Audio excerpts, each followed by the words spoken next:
हर हर महादेव सभी प्रिय दर्शकों। व्लॉग के शुरू में ही हमारा यूं बेजान सा पड़े होना वैसे तो अपने आप में ही बड़े आश्चर्य की बात है।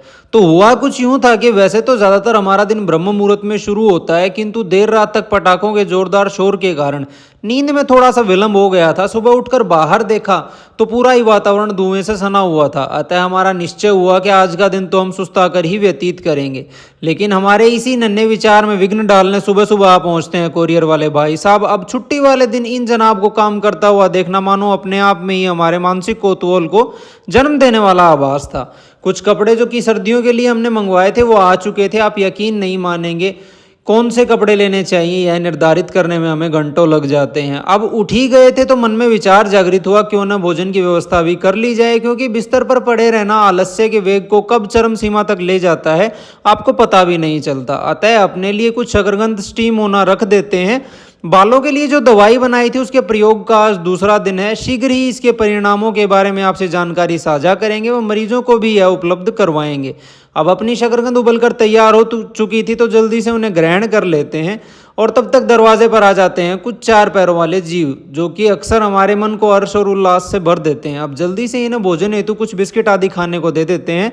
और हाँ, हमने खास तौर पर ध्यान रखा है कि ये बिस्किट ज़्यादा मीठे न हों। अब मन में विचार जागृत हुआ, क्यों ना आज खीर बनाई जाए। अब बस विचार आने की देर थी और हम निकल पड़ते हैं बाजार खरीदारी के लिए। किंतु हमारे प्यारे दुपहिया वाहन की हालत धूल मिट्टी के कारण कुछ ज़्यादा अच्छी नहीं लग रही थी। अतः जल्दी से उसे साफ कर लेते हैं और निकल पड़ते हैं दूध वाले भाई साहब की तरफ। त्योहार का समय होने के कारण बाजार एकदम सुनसान थे। बस हमें और क्या चाहिए, एक खाली सड़क और अपना दुपहिया वाहन का साथ, और बस मानो लगता है यह सफ़र कभी ख़त्म ही ना हो। अब दूध खरीद कर वापस घर आ जाते हैं और थोड़ा सा ज़्यादा दूध हमने लिया था ताकि रात के भोजन की व्यवस्था का कष्ट ना उठाना पड़े।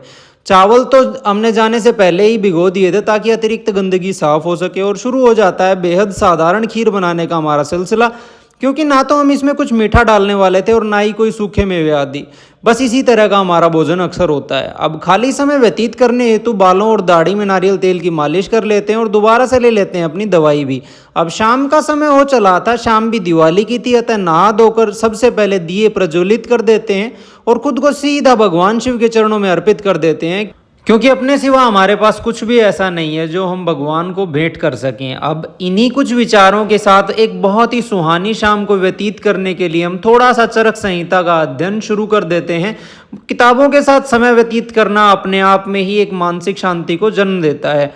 अब रात के भोजन आदि की व्यवस्था तो हमें करनी थी नहीं, क्योंकि उसके लिए हम कुछ अतिरिक्त दूध आदि ले आए थे। तो तुरंत उसे गर्म कर लेते हैं और थोड़ा थोड़ा करके ग्रहण कर लेते हैं और यहीं समाप्त करते हैं आज के दिन को। आप सभी को मेरी तरफ से राम राम।